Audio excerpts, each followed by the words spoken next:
I'm your host, Tiffany Souter, and this is Scared Confident.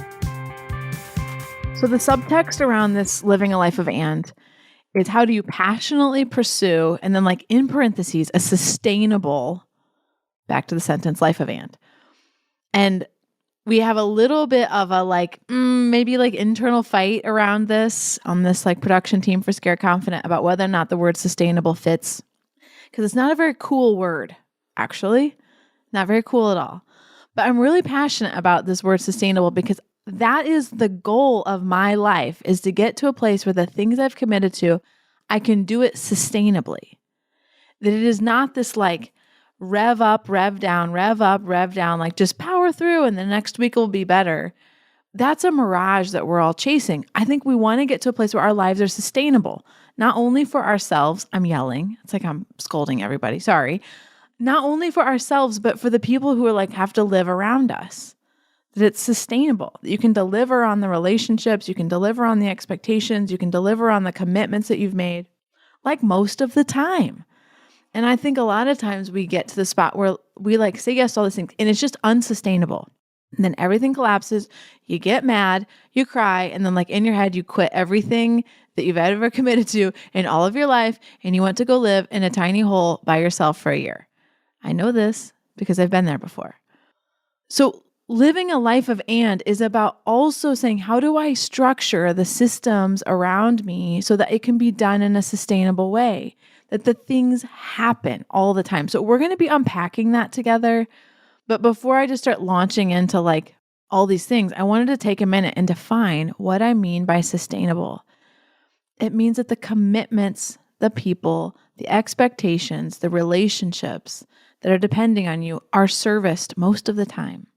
And that you're not so overextended that you become, it's like, like that playing that gopher game of like whoever's screaming the loudest gets you, but you're not able to actually maintain and sustain the things you've committed to. So I got this question like about a week and a half ago for somebody where they said, hey, it really seems like you pull a lot off and like you're happy most of the time.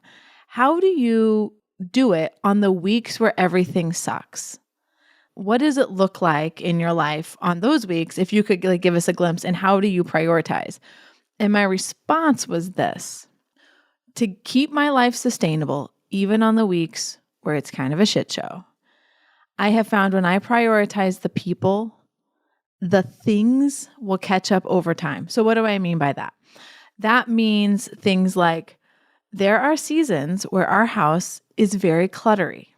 It is not my preference. I hate it when there's stuff on every loving surface in our house. But there are seasons where that is how it has to be because there's a lot of travel, there's a lot of coming and going, there's maybe some transition that's happening. And so the things just have to be kind of chaotic for me to have the energy to put into the relationships. So what does that mean? That means I have time, like I sit after dinner for like 20 minutes and listen to all the stories that need to be told to me. What I actually want to be doing is like a busybody, cleaning up, barking orders like a monster and getting the place cleaned up. But I've learned that doesn't serve the relationship with the girls very well when I don't sit and listen to them. Or this morning is a great example. The kitchen counter was sticky. Ivy needed to do some reading. And so we just put her book on the sticky counter, and for 10 minutes she read. And we talked about how good she's doing at her reading and how she's starting to read faster. And like some of the words, like her sight words, she's really, and I like just sat with her on the stickiness and we read her book. I really wanted to be wiping down the counter while she was reading because then my kitchen counter would be cleaned. But I knew the right thing to do was to sit by her, give her my attention, use her little pencil pointer if you've done that and like point to each little crazy word and just give her my time for a minute this morning.